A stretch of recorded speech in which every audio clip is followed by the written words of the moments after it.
ये देश है हमारा में। जेंजी के युवाओं जागो, पुनः नया युग आया है। भारत मां की शक्ति जगी है, धर्म ध्वजा लहराया।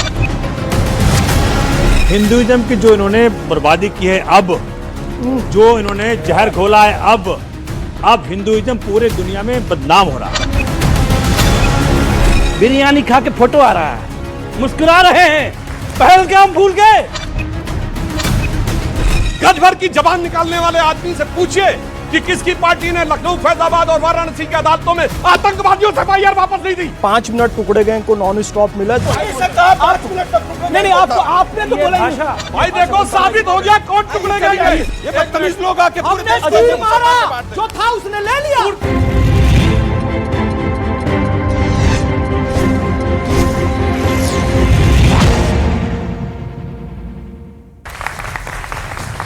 नमस्कार व्यूअर्स, मैं हूं अमीश देवगन और आप देख रहे हैं देश का सबसे प्रभावी और लोकप्रिय कार्यक्रम।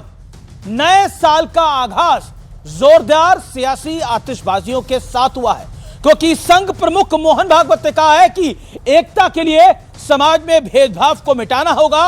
इस बयान को आप बटोगे तो कटोगे का 2026 वाला वर्जन भी कह सकते हैं, लेकिन कांग्रेस को संघ प्रमुख के स्टेटमेंट में खोटी खोट नजर आ रही है। राशिद अलवी का दावा है कि ऐसे बयानों से प्रधानमंत्री मोदी और संघ प्रमुख अपनी इमेज को चमकाने की कोशिश कर रहे हैं। दूसरी तरफ बंगाल में कांग्रेस ने टीएमसी पर अब तक का सबसे बड़ा हमला किया है। अधीर रंजन चौधरी ने आरोप लगाया है कि ममता बनर्जी वहां वोटों की लूट कराती है, डकैती कराती है। लेकिन आज का बड़ा सवाल है कि देश की बहुसंख्यक आबादी अगर एकजुट हुई तो इससे किसका नफा और किसका नुकसान होगा। तो ये देश है हमारा के आज के वीकेंड एडिशन में आपका स्वागत है। जोरदार तालियों के साथ आपका अभिनंदन है। साल के पहले ये देश है हमारा में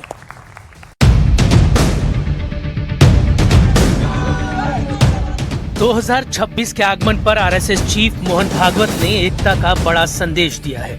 उन्होंने कहा है, जाति, भाषा, संपत्ति या सामाजिक स्थिति के आधार पर किसी का मूल्यांकन नहीं करना चाहिए।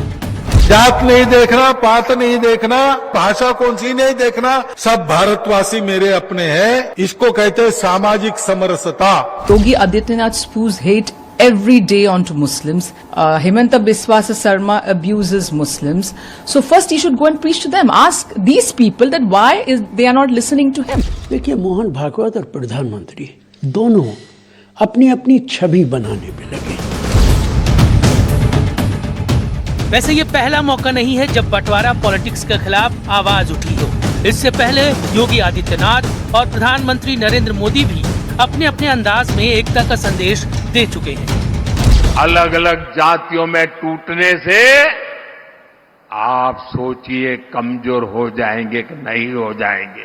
एक है तो, और जब बटे थे तो कटे थे। बटना नहीं है, एकजुट होना है। इस सारे हंगामे के बीच एसआईआर का मुद्दा भी गर्म है। बीजेपी हुंकार भर रही है कि बंगाल से एक एक बांग्लादेशी को तलाश कर देश से बाहर निकाल देंगे। तो टीएमसी और कांग्रेस के बीच क्रेडिट वॉर छिड़ गई है। अगला चुनाव घुसपैठियों को निकालने के मुद्दे पर लड़े जाने वाला है। अब ये राष्ट्रीय सुरक्षा का मामला, तो बंगाल की बॉर्डर सील कर दे, ऐसी देशभक्त सरकार यहां लानी पड़ेगी। इसीलिए कांग्रेस हारी है, नहीं तो कांग्रेस जीतती। भाई बंगाल में बोला ना 1 करोड़ बांग्लादेशी है, सबसे कम डिलीशन बंगाल में हुआ। कैसे हुआ? अब तृणमूल के 80,000 क्रिएटिव काम किया तब हुआ। अगर मैं मीडिया के सामने बड़बड़ कर रहा होता और रोज 7 से 8 बैठ के ज्ञान दे रहा होता तब तो नहीं होता। बंगाल में पंचायत चुनाव में, नगर पालिका चुनाव में, कोऑपरेटिव के चुनाव में, कोई भी चुनाव में जहां नामांकन नहीं भरने दिया जाते हैं, मार के भगा दिया जाते हैं। हम तो वोट चोरी की बात करते हैं ना, बंगाल में टीएमसी पार्टी वोट डकैती करते हैं। सवाल है, एकता के संदेश पर राजनीतिक दंगल क्यों हो रहा है? और सवाल ये भी है कि भारत में घुसपैठियों के नाम पर सियासत कौन कर रहा है? इस बड़े कार्यक्रम में मेरे साथ कौन कौन जुड़ रहा है? स्वागत करिए आलोक शर्मा, कांग्रेस पार्टी के प्रवक्ता नेता, doctor Sudhanshu Trivedi, member of parliament, प्रवक्ता भारतीय जनता पार्टी के, Somnath Bharti, former law minister, former MLA Delhi government के, उनका अभिनंदन है। अमीर जमाई समाजवादी पार्टी के नेता प्रवक्ता मेरे साथ इस चर्चा के अंदर जुड़ रहे हैं। फैज खान साहब संयोजक राष्ट्रीय मुस्लिम मंच आरएसएस के हैं, उनका भी अभिनंदन है। रैपिड फायर राउंड की शुरुआत आलोक शर्मा आप ही से करते हैं। हिंदुत्व से दूरी सेकुलरिज्म है या वोट बैंक की चिंता, हाँ या ना? हिंदुत्व से किसी की दूरी नहीं। ओके, दूसरा सवाल को राजनीति में नहीं घसीटना चाहिए। क्या बंगाल में ममता बनर्जी वोटों की डकैती कराती है, हाँ या ना? वोटों की चोरी होती है। ओके, बंगाल में। ओके, आप मानते हैं। ओके, पूरे देश में। ओके, मैं बंगाल की बात कर रहा था, मैंने बंगाल का सवाल पूछा। वो नहीं पूछोगे। ओके ओके, मैं आता हूं अमीर जमाई आपके पास। बांग्लादेश में हिंदुओं के मामले में नेताओं की चुप्पी सही है या फिर गलत? गलत नहीं, सही है या गलत है? गुनाहे अजीम, गुनाहे अजीम है, क्रिमिनल्स में नाम लिखा जाएगा। ओके, क्या देश में का मुसलमान धैर्य से काम ले रहा है, नहीं तो दंगा हो सकता है, इस बात से आप सहमत हैं? नहीं, हमारे देश में सभी के सब शांतिप्रिय लोग हैं, मोहब्बत से रहते हैं। सोमनाथ भारती, क्या हिंदुत्व और हिंदू दो अलग हैं या एक है, हाँ या ना? देखिए, हिंदू और हिंदुत्व दोनों प्राइवेट अफेयर है। मैं कह रहा हूं राजनीति नहीं होनी चाहिए। ओके, पर इसको बेडरूम अफेयर मत भूलिएगा। ओके, बंगाल में एसआईआर की प्रक्रिया सही तरीके से हुई है या गलत तरीके से? बंगाल में एसआईआर की प्रक्रिया सही तरीके से हुई है, गलत तरीके से? वहां पहुंच गया है, मुझे समझ के मतलब समझ में नहीं आ रहा कि हो क्या रहा है ये। अच्छा, आपको समझ में नहीं? बॉर्डर इनका उनके पास है। ठीक है, क्योंकि बंगाल में अमित शाह के पास बॉर्डर है, इसलिए आपको समझ में नहीं आ रहा। और वहां से बांग्लादेशी आ रहे हैं। Okay okay okay, Sudhanshu Trivedi, जातिगत जनगणना से हिंदुत्व मजबूत होगा या कमजोर, हाँ या ना? देखिए, अगर जातियों की पहचान, जातियों का सम्मान, जातियों का उत्थान, तो सब मिलकर ऊपर उठेंगे, मगर इनका उद्देश्य है जातियों में घमासान। घमासान से कमजोर होगा। वैसे एक मैं अलग बता दूं, ये कहते वोट चोरी हो गई। बच्चों, बंगाल में कितनी कांग्रेस की सीट है? 0 वाला कहेगा कि मेरी चोरी हो गई। ओके ओके, हिंदू एकता का संदेश बीजेपी और आरएसएस के लिए फायदेमंद है? हिंदू एकता का संदेश बीजेपी और आरएसएस का एजेंडा है, हाँ या ना? यह भारत का एजेंडा है। संपूर्ण भारत के लिए यदि कोई एक गारंटी है जिसमें भारत की श्रेष्ठतम मूल्यों से लेकर और विश्व के लिए सबसे बड़ा जो संदेश है वो हिंदुत्व में है। इसीलिए मैं कह दूं, भारत राइज करने जा रहा है वर्ल्ड में, not to dominate but to motivate. Bangladesh में हिंदुओं को मारना, क्या आपको लगता है भारत में देश की राजनीति में उबाल है, हाँ या ना? देश की राजनीति में उबाल है, व्यक्तिगत रूप से मेरे मन में भी बहुत उबाल है, और देश की 140 करोड़ जनता की भावना को ध्यान में रखते हुए बांग्लादेश पर कठोर कार्रवाई। हिंदू बहुसंख्यक अगर होगा तो देश में सेकुलरिज्म की वही गारंटी है, हाँ या ना? हिंदू बहुसंख्यक है तभी इस्लाम के तमाम फिरके भारत में सुरक्षित हैं, ईसाइयों के तमाम फिरके भारत में सुरक्षित हैं। हिंदुइज्म की जो इन्होंने बर्बादी की है, अब जो इन्होंने जहर घोला है, अब हिंदुइज्म पूरे दुनिया में बदनाम हो रहा है। क्या बात कर रहे हैं आप? कुछ भी दे रहे हैं, क्या बात कर रहे हैं? हिंदुइज्म बदनाम हो रहा है? जो क्रिश्चियन फैज खान, मुस्लिम कंट्रियों ने सबसे ज्यादा प्रधानमंत्री नरेंद्र मोदी जी का सम्मान किया, और फिर कह रहा हूं, जॉर्डन के जो डायरेक्ट आपको लगता है हिंदुइज्म बदनाम हो रहा है पूरी दुनिया में? कितने लोग सहमत हैं इससे? हाथ खड़ा करें। अरे जी, हिंदू, आप कुछ कहना चाहते हैं इसमें? कोई कुछ कहना चाहता है? हिंदुइज्म बदनाम हो रहा है पूरी दुनिया में? गलत बढ़ रहा है, खड़े होके बोलिए। हिंदुस्तान और बढ़ गया है जब से मोदी सरकार आई है, तो इतना ज्यादा लोग जानने लगे हैं इसे। तो नहीं हो रहा? बिल्कुल भी नहीं। आपको क्या लगता है? खड़े होके बोलिए। बल्कि अब हमारे बच्चों को भी सनातन धर्म के बारे में पता है। ओके, आपको क्या लगता है? और कोई कुछ बोलना चाहता है? ओके ओके, मुझे लगता है कि हमारी डेमोक्रेसी और ज्यादा स्ट्रांग हो रही है अब इससे, हिंदुत्व से। अच्छा, आपको कुछ लगता है? सर, जब से खड़े होके। सर, जब से बीजेपी सरकार आई है, हिंदुइज्म को आगे तक चलने के लिए और पावर मिली है सर। ओके, हिंदुइज्म को पावर मिली। और कोई कुछ बोलना चाहता है इस विषय के ऊपर? जी जी जी। जब हम बच्चे थे, आप लोगों की उम्र के थे, शायद उससे भी छोटे रहे होंगे, राम मंदिर आंदोलन के समय कहा जाता था अगर राम मंदिर बन गया तो मिडिल ईस्ट के देश पेट्रोल देना बंद कर देंगे। आज भव्य राम मंदिर भी बना है, और मिडिल ईस्ट के साथ India middle east Europe corridor भी बन रहा है, और अबू धाबी में भी मंदिर बन रहा है। इसीलिए मैं कहना चाहता हूं, जेन ज़ी के युवाओं जागो, पुनः नया युग आया है, भारत मां की शक्ति जगी है, धर्म ध्वजा लहराया। सुधांशु जी, कांग्रेस का मानना है कि सारी नफरत तो आप ही फैलाते हैं, आपसे मेरा ताल्लुक यह है कि आपकी पार्टी के नेता फैलाते हैं, और फिर भागवत जी ज्ञान दे रहे हैं, मोदी जी ज्ञान दे रहे हैं।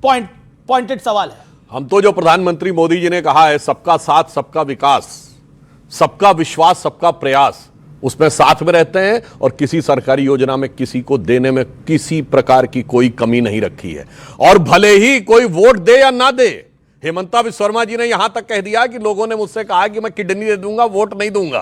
ठीक है, फिर भी उनको दिया जा रहा है। मुझसे ज्यादा, इससे ज्यादा उदारता नहीं हो सकती। मगर वो लोग हमसे कह रहे हैं कि हम लोग समरसता की बात नहीं करते हैं, जिनके लिए ओसामा जी थे, हाफिज साहब था, याकूब मेनन की जुडिशियल किलिंग हुई थी, अफजल हालात का मारा था, इशरत जहां बेटी थी, जाकिर नायक शांति का मसीहा था, भारत का सेना अध्यक्ष सड़क छाप गुंडा था, हैं?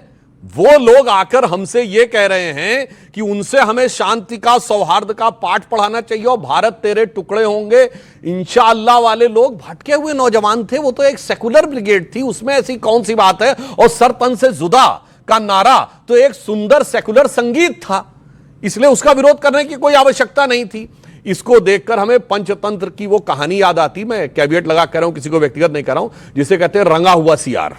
वो जब अपना भेष बदल के आता है और प्रवचन देने लगता है तो सबको पता है कि कौन क्या करने आया। आज मैं हिंदू समाज से यह कहना चाहता हूं जी जी जी कि रामायण की कथा याद रखिए। जब सीता माता का हरण करने के लिए रावण आया था तो राक्षसी वेश में नहीं आया था, अपने असली वेश में नहीं आया था, साधु का वेश धर के आया था। तो आज भी बहुत सी ऐसी शक्तियां हैं जिनके अंदर कुछ और है और बाहर कुछ और, मतलब अंदर से कुछ और, बाहर से कुछ और नजर आते हैं। बाखुदा शक्ल से आगे आप खुद समझ पाते हैं। ओके ओके, जी जी जी। आलोक शर्मा, मोहन भागवत साहब को मैं कोट कर रहा हूं। मोहन भागवत कहते हैं जिस इलाके में आप रहते हैं वहां हिंदुओं को अपना आपके दोस्त होना चाहिए। हम सभी हिंदुओं को एक मानते हैं। दुनिया हिंदुओं के बीच जाति, भाषा, क्षेत्र और संप्रदाय के आधार पर देखती है। दुनिया जिनके बीच अंतर करती है, आपके उन सभी लोग दोस्त होने चाहिए। वो कहते हैं हिंदुओं में एकता जरूरी है और यही सेकुलरिज्म की सच्ची गारंटी है। सबसे पहले तो सभी को नववर्ष आया है, सबको बहुत बहुत शुभकामनाएं। लेकिन केवल हिंदुओं में एकता क्यों हो, क्या भारतीयों में एकता नहीं होनी चाहिए? मोहन भागवत जी को थोड़ी सी भी लज्जा नहीं आती? केवल एक वर्ग की बात करते हैं वो। क्या भारतीयों में एकता रही, एक बयान नहीं आना चाहिए था? आपने कहा कि 2026 का ट्रेलर आ गया है और विजन पता नहीं क्या क्या चला रहे हैं टीवी पे। बड़ा दुर्भाग्यपूर्ण है कि अगर यही ट्रेलर है कि जो पिछले 70, 80 साल, 100 साल से करते आ रहे हैं वही अगले साल भी करेंगे, डिवाइड एंड रूल, हिंदू और मुसलमान, तो ये ट्रेलर आने वाली युवा पीढ़ी के लिए खतरनाक है। इन्होंने बिल्कुल सही कहा कि कुछ लोग साधु के वेश में आते हैं। अब चुनाव से पहले कौन साधु के वेश में आता है वो पूरा देश जानता है। कभी किसी गुफा में जाके बैठ जाओ, किसी मंदिर में जाके माला लेके, और कभी कहीं पूरा देश जानता है कौन साधु के वेश में जाता है, जो अपनी एंटायर पॉलिटिकल साइंस की डिग्री भी नहीं दिखाता है, पीएम केयर फंड का हिसाब भी नहीं देता है, तो पूरा देश जानता है। और उसके बाद जब चुनाव में जाता है तो फिर 80-20 की बात करता है, शमशान कब्रिस्तान की बात करता है, रामजादे हरामजादे की बात करता है, ज्यादा बच्चे वाले और भैंस खोल ले जाएंगे, मुजरा और मंगलसूत्र छीन ले जाएंगे, फिर उसकी बात करता है। तो सुधांशु भाई की बात पर मैं मोहर लगाता हूं कि ऐसे लोगों से सतर्क रहना चाहिए। देश में हिंदू जब तक बहुसंख्यक है, भारत तभी तक सेकुलर है और यहां पर लोकतंत्र है। देखिए आदरणीय, आप एग्री करते हैं इस बात से, हाँ या ना? मैं इससे एग्री नहीं करता हूं। समाजवादी पार्टी ये समझती है कि डॉक्टर मोहन भागवत जी को हर दिन बयानबाजी नहीं करना चाहिए। अगर उनकी बयानबाजी से, जैसे पहले आरएसएस का एक कंट्रोल भारतीय जनता पार्टी पे हुआ करता था, प्रधानमंत्री पे हुआ करता था, मुख्यमंत्रियों पे हुआ करता था, तो भाई तब तो कोई बात कहने का आपका मंशा था। आप बुजुर्ग हैं, सेहतमंद रहें, नए साल में अल्लाह ईश्वर आपको और थोड़ा उम्र दे दे, आपकी बात का कोई मानने वाला नहीं है। हमारे कांग्रेस के सीनियर वरिष्ठ प्रवक्ता भाई ने सब बता दिया है। हम आपसे ये कहना चाह रहे हैं कि आरएसएस की बीजेपी अब सुनती नहीं है। आरएसएस प्रधानमंत्री दफ्तर का गुलाम दफ्तर है, कार्यालय है। आप क्या सुनना चाहते हैं? जब जिस देश में धर्म आधारित राज्य बनेगा, धर्मांता के नाम पे जब कोई भी देश खड़ा होगा, जैसे पाकिस्तान खड़ा हुआ, भारत तो कभी नहीं खड़ा हुआ धर्मांता के नाम पर। भारत को ले जाना चाहते हैं धर्म के नाम पर। पाकिस्तान, अफगानिस्तान, बांग्लादेश, भारत का विभाजन धर्म के नाम पे हुआ। भारत कभी धर्म के नाम पे नहीं खड़ा था। बीजेपी भारतीय कभी धर्म की बात नहीं करते। जिस रास्ते पर बीजेपी आरएसएस भारत को ले जाना चाहती है, जिस रास्ते पर बांग्लादेश आगे बढ़ रहा है। भारतवर्ष में धार्मिक उन्माद होता तो 800 साल मुगल राज करके नहीं जाते, महाराज 200 साल महाराज बोलने देंगे, आपका एजेंडा खराब रहा, बोलेंगे एजेंडा नहीं, सवाल। बांग्लादेश धर्म आधारित राज्य पर आज जैसे खड़ा हो रहा है, तो जिस देश में भी धर्म आधारित राज्य बनेगा, सबसे पहले वहां के माइनॉरिटी पर हमला होगा। You made your point. हमारा विदेश मंत्री ढाका में क्या कर रहा था? पाकिस्तान के नेशनल असेंबली के स्पीकर के साथ बिरयानी खा के फोटो आ रहा है, मुस्कुरा रहे हैं। पहलगाम भूल गए। ओके, हम ये पूछना चाहते हैं, बिरयानी का फोटो दिखाइए, बिरयानी खाता हुआ फोटो दिखाइए। जयशंकर जी वेजिटेरियन है, बिरयानी सिर्फ भारत में नहीं है, पाकिस्तान बांग्लादेश में नहीं है। बोलो जरा झूठ बोल रहा आदमी। अरे भाई रहे हैं कि प्रधानमंत्री अगर कोई चर्चा कर रहे हो पाकिस्तान से, खुल के करो, इनको भी बताओ। अजय बताइए, इनको भी बताओ, हमारी बहनों के घरों में जो सुहाग, आप जिस घटना की बात कर रहे हैं, खालिदा जिया के खाना नहीं बन, पर आपने देखिए एक मिसकोट करा, बिरयानी खा रहे हैं जयशंकर। मुझे लगता है संभल के बोलना चाहिए। ओके सुनिए, खालिदा जिया के अंतिम संस्कार में गए थे और ये बिरयानी पता नहीं कौन सी डोज खिला के आए, वो आगे पता चलेगा। पता नहीं है Who authorized Jaishankar to meet the National Assembly Speaker? कौन मिला? कौन सी बायलैटरल मीटिंग हुई भाई? आमना सामना हुआ? ऑथराइज किया? अरे भाई वहां अंतिम संस्कार में गए थे। हिंदू बहनों की बात उठाई आपने, बांग्लादेश में जो हिंदू मारे जा रहे हैं बात उठाई आपने, चिल्लाता चला जा रहा है, बता रहा हूं। आपने हिंदू के बारे में क्या बात उठाई? भैया शांत बहुत नहीं बोलिएगा, बोलो बोलो बोलो। विदेश मंत्री जाके खड़ा हुआ है, आपने वहां से क्या है प्रधानमंत्री जी, अमित भाई मेरी रिक्वेस्ट को मानिए, मिसाइल मार देंगे। वहां जाके मुस्कुरा के बोला अपनी। देखिए वेट कर रहे हैं, सोमनाथ भारती जी भारत के विदेश सचिव मिस्त्री जी वहां गए, उससे पहले बांग्लादेश ने कभी स्वीकार ही नहीं किया कि हिंसा हुई। जब वो जाके मोहम्मद यूनुस से मिलकर 88 केसेस दर्ज हुए और पहली बार बांग्लादेश ने एक्सेप्ट किया कि सांप्रदायिक हिंसा हो रही है। ये करके आते पता कुछ नहीं होता, चिल्लाना शुरू कर देते हैं। ये कह रहे हैं कि इनका कहना है कि देश में के साथ बोल रहा हूं, उसके बाद 88 केसेस दर्ज हुए। भाई वो हमारी सरकार बनवा रही है, क्या बोल रहे हैं आप? पाकिस्तान के स्पीकर मैं कहता हूं कांग्रेस की सरकार हो, बीजेपी की सरकार हो, ये कोई नहीं करता। ये गलत बात बोली। एक नहीं आपने गलत बात बोली। आपने बोला वहां पर जो हिंदू मारे जा रहे हैं वो ये हमारी सरकार मरवा रही है, ये गलत कह रहे हैं। नहीं ये गलत है, बिल्कुल हमने एफआईआर करवाई, गलत आप कह रहे हैं, ये गलत बात आप कह रहे हैं। चाहे कांग्रेस की सरकार रही हो, चाहे बीजेपी की सरकार रही हो, चाहे तीसरी पार्टी की सरकार रही हो, कोई वहां पर हिंदू नहीं मरवा। ये नहीं बोलने दूंगा। अमीश एक लाइन, गज भर की जबान निकालने वाले आदमी से पूछिए कि किसकी पार्टी ने लखनऊ, फैजाबाद और वाराणसी की अदालतों में आतंकवादियों से एफआईआर वापस नहीं दी। कोर्ट से फटकार पड़ी, उसके बाद हुआ और सबको सजा हुई। क्या बेहुदेपन से आगे बोलने लगते हैं? भारत की सरकार मरवा रही है, क्या बोल रहे हैं? कमाल की बात है। ओके फैज खान आपकी बारी है, प्लीज बोलिए। 1 मिनट क्विकली, 1 मिनट। बिस्मिल्लाहिर्रहमानिर्रहीम, रब्बी इश्रह ली सदरी व यस्सिर ली अमरी वहलुल उक़दतम मिन लिसानी यफ़क़हू क़ौली। बिरादरान हिंद, अस्सलाम वालेकुम रहमतुल्लाहि व बरकातहू। भारत माता की वंदे। देखिए अमीश भाई, 5 मिनट टुकड़े गए को नॉन स्टॉप मिला, 2 मिनट मुझे नॉन स्टॉप आपको देना पड़ेगा। भारत माता की, हिंदुओं का एक होना। आदरणीय सुधांशु भैया, हिंदुओं का एक होना नहीं बोला उन्होंने, आपको नहीं बोला है, आपको नहीं बोला। नहीं आपने तो बोला ही। ये जो फ्रिंज ग्रुप है बीजेपी आरएसएस, भाई देखो साबित हो गया, कौन टुकड़े गए, किसी का नाम लिया, किसी का नाम लिया।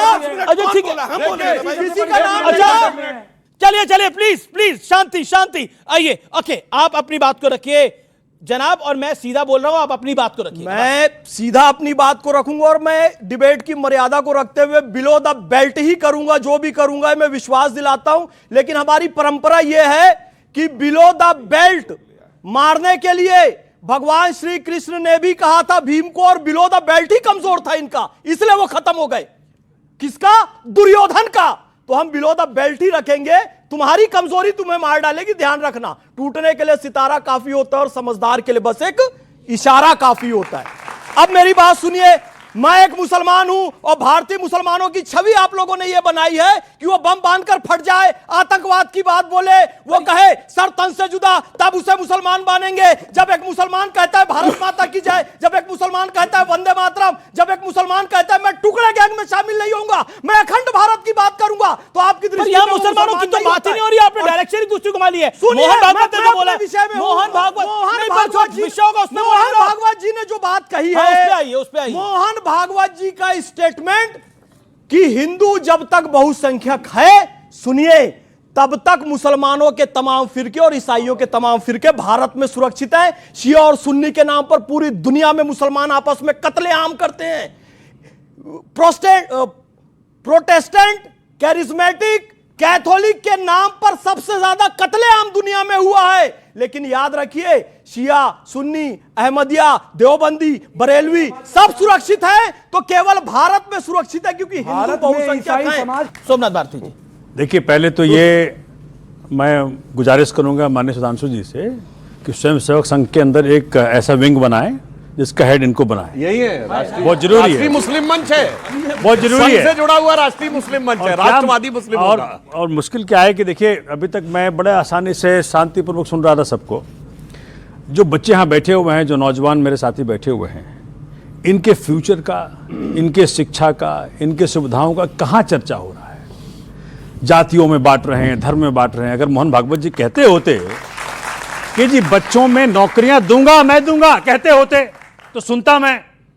मुश्किल यह हो रहा है कि उत्तर प्रदेश में एक एसएचओ मोबाइल लेके पीठ पे कहता है भाई तू बांग्लादेशी है। उसका मोबाइल में कह रहा है कि मेरा मोबाइल मापता है सिटीजनशिप। अगर इस प्रकार की मूर्खता इस देश में पनपाई जा रही है, इसलिए पनपाई जा रही है कि हम लोग मूर्ख बन रहे हैं धर्म के आधार पे। धर्म हमारा जाति मामला है, हमारा बेडरूम अफेयर है। किसी को हक नहीं है, सरकारों का दायित्व यह है कि जी जाति मामला तो धर्म, मैंने सुना था बेडरूम अफेयर है धर्म, ये पहली बार सुन रहा हूं। बेडरूम अफेयर कहने का मतलब यह है कि कितना प्राइवेट अफेयर है मेरा। इसके अंदर सरकारों का कोई औचित्य नहीं बनता कि उसके अंदर इंटरफेयर करें। आप देखें, मतलब वहां इंदौर के अंदर कितने बच्चे मर गए, कितने लोगों की डेथ हो गई गंदे पानी से, और क्या कह रहे हैं वहां के मंत्री? घंटा पॉलिटिक्स कर रहे हैं, घंटा बोल रहे हैं। आप सोचिए, इस देश के अंदर मीडिया की यह औकात हो गई, एक सच्चा जर्नलिस्ट उसको क्वेश्चन करता है मंत्री को, कैलाश विजयवर्गीय साहब को, और वो घंटा बोलता है, उसके बाद चैनल डिलीट कर देता है। तो क्या करेगा पत्रकार? चूंकि हमने बीजेपी को खुला छूट दे दिया है, धर्म के नाम पे हमको मूर्ख बनाते रहो और अपना उल्लू सीधा करते रहो। ठीक है, देखिए, एक धर्म के लिए धर्म घर के अंदर का अफेयर है, और दूसरे के लिए सड़क पे पत्थर फेंकते हुए का अफेयर है, और दूसरे के लिए क्या है कि सड़क के ऊपर ही सारी धार्मिक वो होती है प्रक्रिया, और कभी भी मतलब वो बाहर निकलेगा एक धर्म स्थल से पत्थरबाजी करते हुए, इंस्पेक्टर अयूब पंडित जैसे लोगों को मार वार भी देगा श्रीनगर में, तो वो कोई अफेयर नहीं होता। That's all together a different thing. इसलिए मैं कहना चाहता हूं, अब जो आपने हिंदू की बात कही, ग्रोथ की बात, बिल्कुल मैं कहना चाहता हूं, एक दौर था इस देश में, कहा जाता 2% की ग्रोथ रेट होती थी नॉर्मली, 1.5, 2, 2.5, इससे ऊपर भारत की ग्रोथ रेट नहीं होती थी 50 के दशक से लेकर 90 के दशक तक, और उसका मजाक उड़ाया जाता था ये हिंदू ग्रोथ रेट है, यानी हिंदू इससे आगे नहीं बढ़ सकते। आज मैं पूछना चाहता हूं, आज वर्ल्ड की सारी मेजर इकोनॉमीज में फास्टेस्ट ग्रोइंग इकोनॉमी कौन है? भारत 8.5% के साथ। यह हिंदुत्व की ग्रोथ रेट है। जब से हिंदुत्व वाले आए हैं तब से यह अंतर आया है, और अब हम चौथी बड़ी अर्थव्यवस्था बने हैं, चौथे बड़े स्टॉक एक्सचेंज बने हैं, तीसरे बड़े ऑटोमोबाइल मैन्युफैक्चरर बने हैं, दूसरे बड़े मोबाइल हैंडसेट के मैन्युफैक्चरर बने हैं, और डिजिटल ट्रांजैक्शन में दुनिया के नंबर 1 देश बने हैं, और चांद के छूते कोने दक्षिण ध्रुव को छूने वाले दुनिया के पहले देश बने हैं। यह हुआ है जब से डेवलपमेंट की बात हुई है। और इस समय महंगाई की दर, पूछिए किसी से, आज कोई महंगाई का नाम नहीं लेता। महंगाई की दर बहुत कम है, 2%, 2.5% के आसपास है। बेरोजगारी की दर इस समय दुनिया के जितने भी बड़े बड़े देश हैं, चीन से लेकर अमेरिका तक, उन सब में सबसे कम है। और इस कारण से मैं ये अंत में यह भी कहना चाहता हूं, फ्यूचर में हिंदुत्व का क्या रोल है। आज मैं बच्चों से कहना चाहता हूं, सबसे ज्यादा किस चीज का क्वेश्चन पूछते हो? एआई से जाके पूछते हो ना, और एआई में सबसे ज्यादा यूज होने वाला प्लेटफॉर्म चैट जीपीटी है। चैट जीपीटी के ओनर सैम ऑल्टमैन से पूछा गया कि साहब कौन सा ऐसा क्वेश्चन है जो आपको लगता है एआई के पास जिसका जवाब नहीं है पर शायद आपके पास है। You know what was the reply off Sam Altman? उसने कहा the absolute equivalence of Atman and ब्राह्मण। आत्मा और ब्रह्म में एब्सोल्यूट इक्विवेलेंस है, ये उत्तर एआई के पास नहीं है, मुझे पता है। ये वही है जो आदि शंकराचार्य ने कहा था, जीवो ब्रह्म नापरा। और अभी देखिए बहुत सारे क्लिप कठुआ गैंग वाले पीछे पड़ जाते हैं, ऐसा नहीं कहा, ऐसा नहीं कहा। तो मैं फिर चैलेंज करके रहा हूं, 27 दिसंबर 2022 2:34 AM पे सैम ऑल्टमैन का ट्वीट है, कोई अभी जाकर चेक कर ले। Absolute equivalence of Atman and ब्रह्मन, यानी एआई का भी अगर आगे जाकर कोई फ्यूचर दिखता है। और मैं एक और बात करना चाहता हूं, ये क्वांटम कंप्यूटर का नाम सुना होगा। क्वांटम की खोज किसने की? मैक्स प्लैंक ने। मैक्स प्लैंक का 25 जनवरी 1931 को 1925 को ऑब्जर्वर में दिया गया इंटरव्यू है, जिसमें उसने कहा है कि रियल जो है consciousness is primary and the matter and energy are the derivative. यही हमने कहा संपूर्ण जो ब्रह्मांड है। सोमनाथ जी एक सेकंड आ रहा हूं। क्या आलोक शर्मा अमित शाह अभी इन्होंने, मेरे भाई ने बहुत अच्छी अच्छी चीजें गिनवाई। इन्होंने ये भी बताया कि 35 रुपए में पेट्रोल मिल रहा है, इन्होंने ये भी बताया कि 40 रुपए का डॉलर मिल रहा है। ये बताना भूल गए, मैं बता देता हूं। 91 रुपए 92 रुपए पे डॉलर हो गया। वो तमाम पत्रकार बड़े बड़े ट्वीट्स करते थे। देश के प्रधानमंत्री जो आज हैं वो क्या क्या ट्वीट करते थे कि सरकार की नाक गिर गई, सरकार का सर गिर गया, सरकार का ताज गिर गया, पता नहीं कौन कौन से ट्वीट थे। आज एनसीआरबी के आंकड़े मोदी जी पढ़ लीजिए एक बार जरा, महिलाओं पर अत्याचार कितना बड़ा है। कुलदीप सेंगर को आज बीजेपी की कार्यकर्ता एमएलए रही हुई वो सड़कों पर खड़ी होकर कह रही है कि कुलदीप सेंगर का बचाव होना चाहिए, इन पर चर्चा नहीं होनी चाहिए। फला डेट को क्या ट्वीट हुआ था। अरे भाई हमें क्या लेना देना भाई, आज देश की क्या हालत है उस पर बात कर लो ना। AQI पर कोई बयान नहीं आएगा, मोदी जी का कोई ट्वीट नहीं आएगा। बांग्लादेश के ऊपर बार बार तमाम हिंदू संगठन, हिंदू मुसलमान अपने देश में करेंगे। अरे भाई सरकार नाकाम है। हमारा पड़ोसी देश अगर पाकिस्तान, तुर्की, चीन और अमेरिका के कब्जे में चला गया और हमारी सरकार आंख बंद करके बैठ के देखती रही और अपने और उल्टा अपने घर में हिंदू मुसलमान का बखेड़ा खड़ा कर रहे हो आप, मतलब कितना दुर्भाग्यपूर्ण है। पर हिंदू मुसलमान का बखेड़ा तो 1947 से खड़ा है इस देश के अंदर, जब बंटवारा हुआ। तो बंद नहीं होना चाहिए वो। नहीं तो अब बताइए कैसे बंद होगा? 1990 में कश्मीरी हिंदुओं का पलायन हुआ, कैसे बंद होगा? यही तो दिक्कत है। क्या दिक्कत है? दिक्कत ये है कि जो 1947, एक मिनट सुनिए ना, 1947 में जो हुआ था वो आज भी होना चाहिए।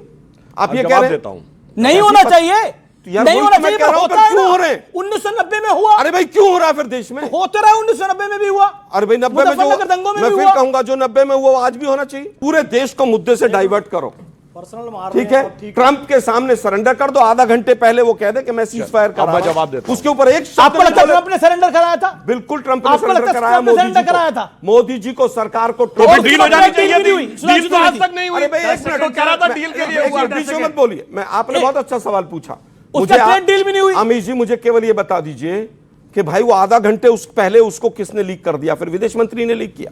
ओके, सुधांशु त्रिवेदी बताइए ना भाई, पाकिस्तान ने, भाई पाकिस्तान ने लीक किया, क्योंकि पाकिस्तान को तो पता था कि हमने। तो मोदी जी क्यों नहीं कहते इस बात को कि ट्रंप का कोई लेना देना नहीं? एक मिनट, अब मैं पॉइंट बाय पॉइंट जवाब दूंगा और मैं अपेक्षा करूंगा जैसे शांति से मैंने सुना, चाहे आपको जैसा भी लगा, आपने जो बोला हम क्यों देश को हिंदू मुसलमान में कौन बांट रहा है? कौन कह रहा है कांग्रेस मतलब मुसलमान, मुसलमान मतलब Congress? Revanth Reddy chief minister of Telangana Congress party के, हिंदू मुसलमान हम कर रहे हैं। ये बताइए बाबरी मस्जिद कौन बना रहा है? हुमायूं कबीर जो टीएमसी का नेता था। और क्या बोल रहा है? अयोध्या में हम इसलिए नहीं बना सकते क्योंकि वहां पर मुसलमानों की संख्या कम है, मुर्शिदाबाद में हिंदू मुस्लिम मेजॉरिटी में, इसलिए बनाएंगे। अब इससे अर्थ समझिए। और उसके सब मुंह के ऊपर टेप लगा के बैठे हुए हैं। इस पे कौन बोल रहा है, कौन हिंदू मुसलमान कर रहा है? हम कर रहे हैं। और रही बात इसकी, जो तब हुआ 47 का, हम तो भूलने को तैयार है। क्यों? आसिम मुनीर का देखा नहीं था वो वीडियो?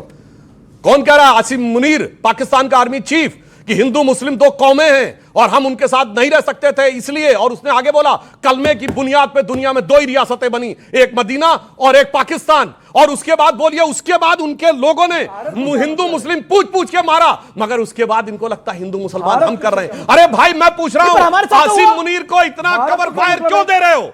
मैं कहना चाहता हूं, अगर मुजरिम ने एक बारिया बयान कर लिया तो उसको डिफेंड क्यों कर रहे हो? पाकिस्तान के आर्मी चीफ को कवर फायर क्यों दे रहे हो? वो एलानिया कह रहा है ये हिंदू मुसलमान का मामला है। अच्छा ठीक है, और उसके बाद ये मानने को तैयार नहीं है। अब ये बहुत सारी बातें बोली, पॉइंट बाय पॉइंट, नहीं अभी हमने पॉइंट 91 रुपए पेट्रोल। अब आइए 10 साल में पेट्रोल कितना बढ़ा? 2004 में पेट्रोल था 37 रुपए, जाके चेक करिए। जब हम आए तो पेट्रोल था 65 रुपए। कितना बढ़ा? लगभग 60%। और अब जो 200%, 67 था। अब पेट्रोल कितने का है? 94-95। कितना बढ़ा? 60%। तो जब 10 साल में देखेंगे तब आप उसके अनुसार देखेंगे ना कि कौन सा पेट्रोल कितना बढ़ा। अब एक और बात मैं कहना चाहता हूं, देखिए इन्होंने कहा कि आरएसएस को तो एकदम वो कर दिया है। एक बार फिर राहुल गांधी कहा जाके लंकावी से लेके कोलंबिया से लेके जर्मनी तक बोलते हैं कि आरएसएस ही सब कुछ रन कर रहा है, आरएसएस भारत के। भाई राहुल गांधी सही है, आप ये बता दीजिए। ओके, मैं राहुल गांधी का आरोप सही है, आप ये बता दीजिए। बार-बार कह रहे हैं, मैं फिर ऑडियंस के पास भी आ रहा हूं। 30 सेकंड में 30 सेकंड बार-बार कह रहे हैं धर्म पे राजनीति कौन करता है? सुनिए, मैं बताना चाहता हूं, राहुल गांधी जी ने शपथ 2024 में ईश्वर के नाम की नहीं ली, जबकि 2014 और 19 में लिया था। हिंदी में लिया था ईश्वर के नाम की, इस बार उन्होंने सॉलमली अफर्म किया। मगर जो अपनी पहली स्पीच दी 2024 में, वहां भगवान शंकर से लेकर गुरु नानक देव की फोटोएं लाके यूं यूं यूं यूं कर रहे थे। यह होता है धर्म की राजनीति। धर्म में आपकी आस्था नहीं है, आप ईश्वर के नाम की शपथ नहीं ले रहे हैं और भगवान की फोटोएं दिखाकर संसद के पटल पे बोल रहे हैं, यह होती राजनीति। Okay okay okay. और जहां तक दिग्विजय सिंह की बात है, दिग्विजय सिंह ने बकायदा बोला बांग्लादेश में जो हो रहा है वो एक्शन का रिएक्शन हो रहा है जो हिंदुस्तान में मुसलमानों के साथ हो रहा है। तो कौन कर रहा है हिंदुस्तान मुसलमान? बांग्लादेश का विषय है, बांग्लादेश के साथ सरकार निपटेगी। इस पे दिग्विजय सिंह को इस पे धर्म लाने की क्या जरूरत थी? मैं तो बिल्कुल कह रहा हूं, पर लेकर आए आप ही के नेता। विदेश नीति के ऊपर सरकार बोले, सरकार की जिम्मेदारी है। ये छुट भैया हिंदू संगठन उठ के यहां पर देश को हिंदू मुसलमान में क्यों बांटते? दिग्विजय सिंह छुट भैया? मैं हिंदू संगठनों की बात कर रहा हूं। दिग्विजय सिंह कौन है? बड़े नेता है ना, 2 बारी के सीएम है। देखिए मैं फिर कहूंगा, 4 बारी के एमपी हैं। फिर कहूंगा, अगर यहां पर कोई चीज गलत हो रही है और वो दूसरे देश में भी गलत दूसरे रूप में हो रही है तो क्या करोगे? अच्छा एक मिनट सुनिए, सुनिए भाई, मैं फिर इन्होंने भी उसको जस्टिफाई किया। अरे भाई किया। सुनिए ना, अभी कह रहे साहब ईसाई बड़ी हिंसा करते हैं। अभी एक प्रवक्ता महोदय ने कहा था वो आपस में रोमन कैथोलिक प्रोटेस्टेंट। अरे सुनिए अभी एक हफ्ते पहले अरे प्रभु एक हफ्ते पहले क्रिसमस गया है। देश के अंदर 100 से ज्यादा जगह हिंसा, हिंदूवादी वो भगवा पहन के क्रिसमस के ट्री तोड़ दिए गए।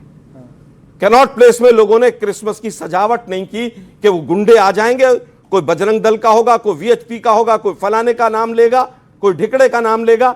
क्रिसमस मनाने में कैनॉट प्लेस, लाल किले में भैया यही तो प्रॉब्लम है। बोलिए। अब बात आती है घुसपैठियों की। घुसपैठी है ना, अमित शाह जी का पल्लू पकड़ के पीछे चलते हैं। जहां जहां चुनाव होता पहले वो झारखंड चले गए, सब रामदेव के ट्रक में बैठ के, लाला रामदेव के, फिर वो दिल्ली आ गए, फिर वो बिहार चले गए, अब ये क्या है? अब वो आसाम और बांग्लादेश चले जाएंगे। भाई देश के गृह मंत्री अगर गैर जिम्मेदाराना स्टेटमेंट देंगे, एक मिनट अरे भाई सुन तो लीजिए। ओके हमने 10 साल में, हमने 10 साल में लगभग 90,000 घुसपैठियों को वापस भेजा।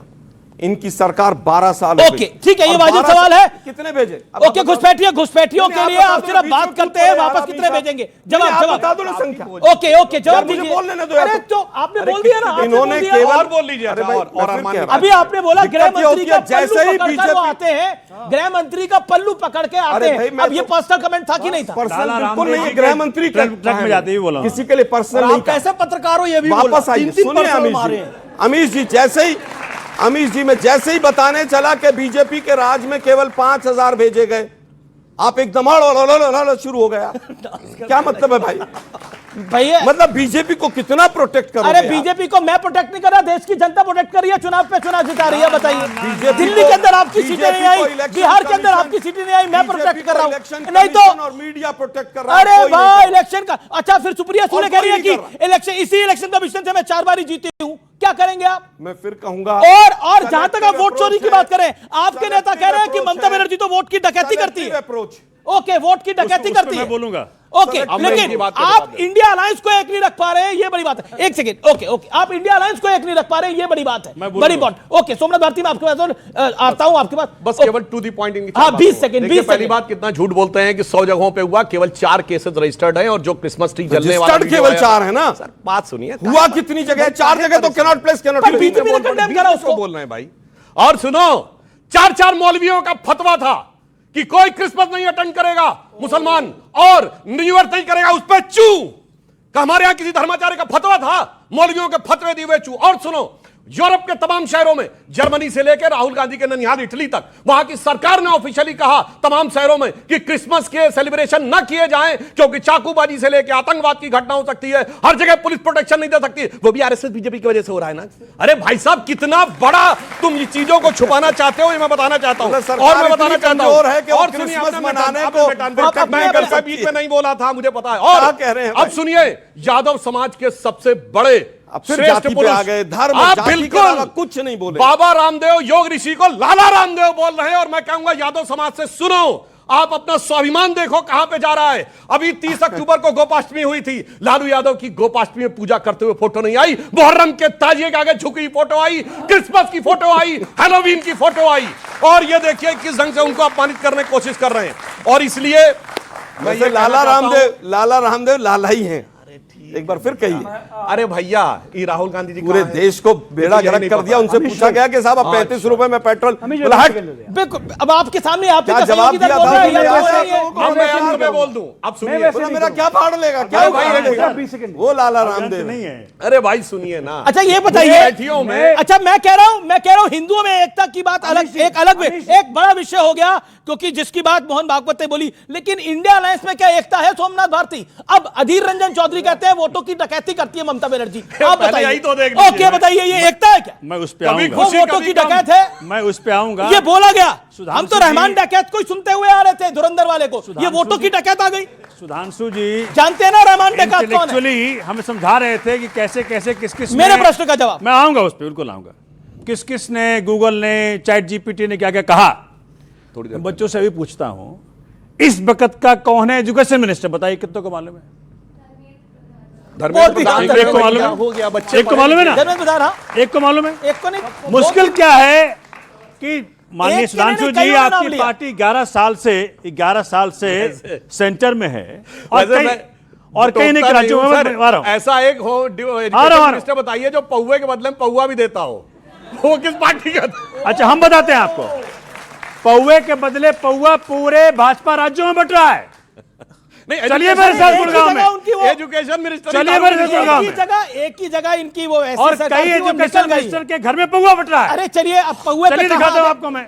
सर कहां बात करते करते 20,000 स्कूल यूपी के अंदर, महाराज सुनिए, 20,000 स्कूल यूपी के अंदर बंद कर दिए गए। आ गया, थोड़ी देर में कोई भुजिया और मुफ्ती लाएगा, बंद करिए सब कुछ। शराब खाने खोल दिए गए, मालूम है आपको? अच्छा लेकिन सुनिए ऐसा है, बच्चों की जिंदगी तब सुधरेगी। अरे बच्चों की जिंदगी क्या सुधारना, पहले इंडिया अलायंस की जिंदगी तो सुधारिए। किसकी? इंडिया अलायंस की जिंदगी कैसे सुधारें? उस पे तो आओ, विषय आपका वही है, बच्चों की जिंदगी बच्चे सुधार लेंगे, इनके माँ बाप सुधार लेंगे इनकी जिंदगी पे। हम डिपेंडेंट हैं जी, चैट जीपीटी हो, गूगल हो, एक्स हो, फेसबुक हो, इंस्टाग्राम हो, सब पे। बिल्कुल। हिंदुस्तान में कब बनना शुरू होगा? हम खाली सब्सक्राइबर ही रहेंगे कि हम कुछ पैदा? ये अच्छा पॉइंट है, ये आपका अच्छा पॉइंट है, ये बहुत अच्छा पॉइंट है। जितना टैलेंट यहां बैठा हुआ है ना, सुनिए, हिंदुस्तानी टैलेंटेड कम नहीं है।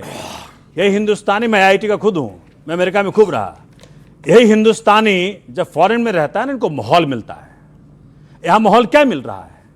बच्चे कहां जा रहे हैं? मैं तो चैलेंज करता हूं मीस जी, आप देखिए, आप बड़े पत्रकार हैं देश के, ये जो जाते हैं ना चर्च के आगे हुड़दंग करने, जहां जहां जाते हैं, उनमें कोई नेता का बेटा नहीं होता, अमित शाह जी का बेटा नहीं होता, हमारे नितिन गडकरी साहब का बेटा नहीं होता, किसी भी भाजपा का नेता का बेटा चर्च के आगे, मस्जिद के आगे इंडिया अलायंस पर गरीब फंसते हैं। इंडिया अलायंस पर आप कुछ नहीं बोले, काफी पूरा अब देखिए, अब आगे बोल हाँ बिल्कुल, मैं आपको बताऊंगा, आऊंगा। आप चाहते हैं मैं बोलूं? हाँ बोलिए। ठीक है, देखिए, मैं नहीं चाहता, आप बोलिए। नहीं ऐसा है, सच बोलना जरूरी है। क्या है भैया कि बंगाल में इनका जो ऑब्जेक्टिव कुछ और है कांग्रेस का, वहां कांग्रेस का ऑब्जेक्टिव जीतना नहीं है। वहां कांग्रेस चाह रही कि पीछे से हाथ मिला लें, जैसे दिल्ली में मिलाया भाजपा के साथ हाथ, जैसे आम आदमी पार्टी हराने का प्रयत्न किया इन्होंने, हम पकड़ नहीं पाए उस वक्त। इन दीदी पकड़ ली हैं कि जी कांग्रेस इस बार भाजपा के साथ मिलके टीएमसी को हराना चाहती है। आप तो कहते रहे, आप तो कह चुके हैं कि राहुल गांधी जब तक इंडिया अलायंस का नेतृत्व करेंगे, इंडिया अलायंस का कुछ नहीं होता। हमने कह दिया बात, मैं फिर से कह देता हूं, जब तक माननीय राहुल जी इंडिया अलायंस को लीड करेंगे, जब तक वो पीएम फेस बने रहेंगे, ये देश पीएम के रूप में उनको स्वीकार नहीं करता। किसको स्वीकार करेगा, उनको नहीं करेगा तो फिर? बहुत सारे चॉइस है। ओके, बहुत सारे चॉइस। एक लाइन आलोक शर्मा, मैं आ रहा हूं आपकी बात। आलोक शर्मा, आपको आपका अपना घर ठीक नहीं है, इंडिया अलायंस ठीक नहीं है, तो अब शिवसेना वहां पे कह रही है कि कांग्रेस का काम है पोस्टर लगाना, बैनर लगाना और उसके बाद चुनाव हार के चले जाना। आम आदमी पार्टी कह रही है राहुल गांधी हारने की गारंटी है अपने आप में। सोमनाथ भारती जी का अपना व्यू है, हमारा अपना व्यू है। एनडीए छोड़कर, इंडिया गठबंधन छोड़कर चले गए, वो ऑफिशियली छोड़कर चले गए, क्या ये सच नहीं है? ईडी, सीबीआई, इनकम टैक्स मुझे दे दो भाई। अगर बीजेपी के कैंडिडेट ढूंढने से भी मिल जाए तो गठबंधन तो भाड़ में गया। अगर कोई चुनाव लड़ने आ जाए, भाड़ में गया, मैं कह रहा हूं चुनाव भी लड़ने आ जाए तो। वैसे आपकी भाषा का बेस नहीं थे आलोक जी। नहीं, मैं फिर कहूंगा, भाड़ क्या, मैं फिर कहूंगा, भाड़ को मुहावरा है, भाड़ में जाना मुहावरा है, उससे कोई बड़ी बात नहीं। जिस देश के अंदर 5 साल तक ईडी का डायरेक्टर 5 साल तक ईडी का डायरेक्टर सुप्रीम कोर्ट कहता हो गैर कानूनी तरीके से और 99% रेड विपक्षियों के यहां हो, तो केजरीवाल जी का डर हो सकता है, क्या दिक्कत? ओके, डरे हुए हैं केजरीवाल? जवाब भैया देखो, केजरीवाल इकलौता शख्स है, इसने खुल के खेला, कहा हम झुकेंगे नहीं तो जेल मुझे भले भेज दे। मुख्यमंत्री भी तिहाड़ में भी मुख्यमंत्री जेल कौन नहीं गए हैं?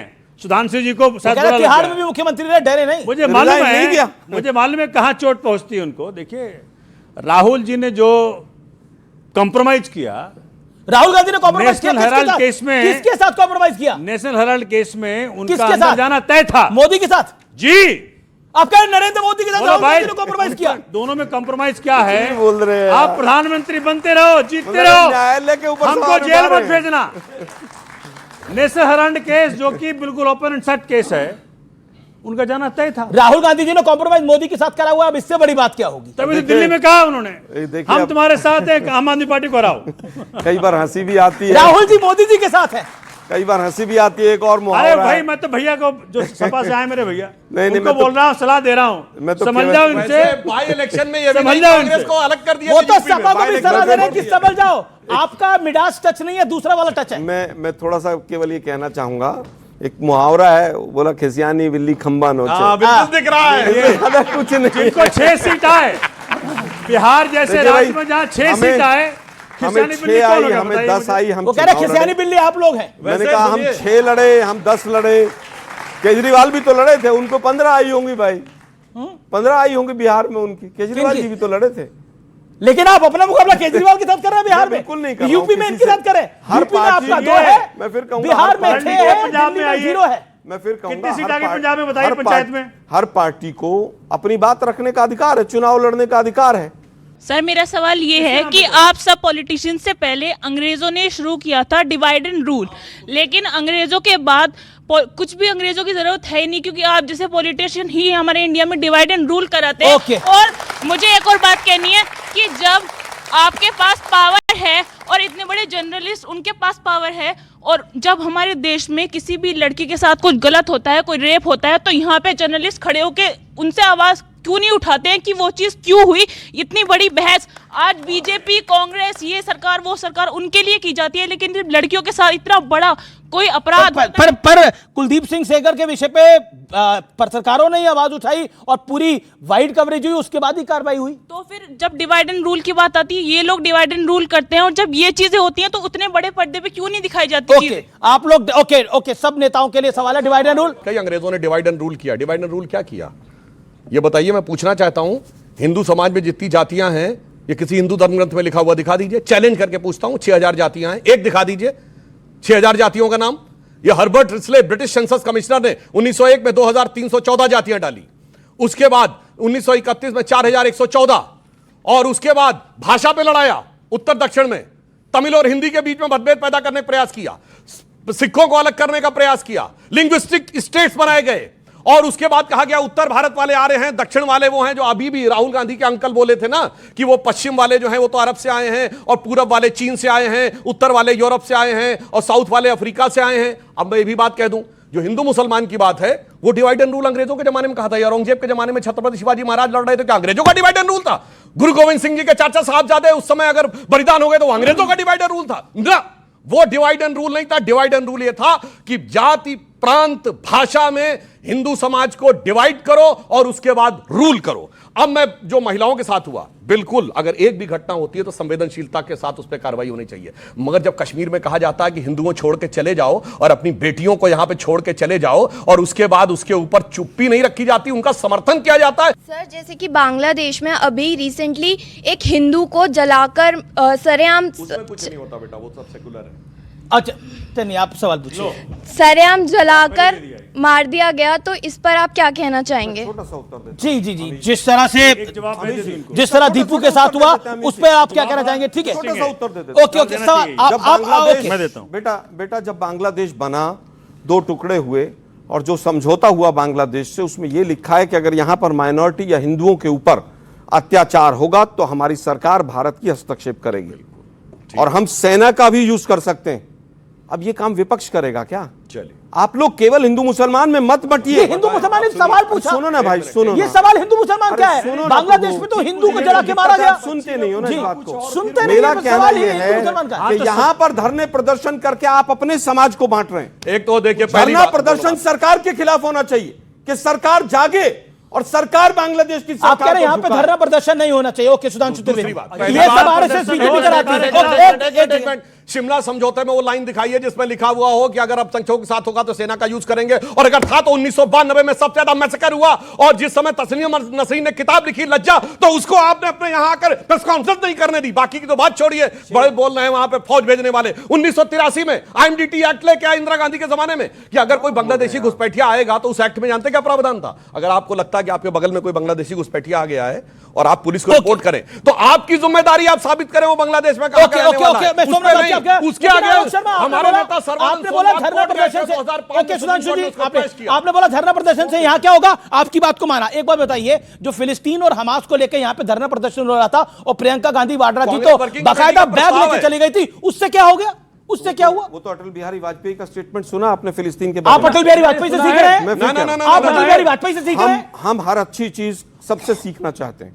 क्या आप अटल बिहारी वाजपेयी के खिलाफ हैं? मैं आपसे पूछ रहा हूं कि आपने बोला धरना प्रदर्शन, आपने बोला बांग्लादेश हिंदुओं के खिलाफ जो हुआ उसके खिलाफ धरना प्रदर्शन नहीं होना चाहिए। 57 इस्लामिक देश है, एक यहूदी देश है, कई क्रिश्चियन देश है, हिंदुओं का देश तो यही है, सिखों का देश तो यही है, यही होगा अगर मारा जाएगा तो। अमीर जी, यहाँ पर धरने प्रदर्शन होके और हमारे समाज को बांटा जाए वो गलत है।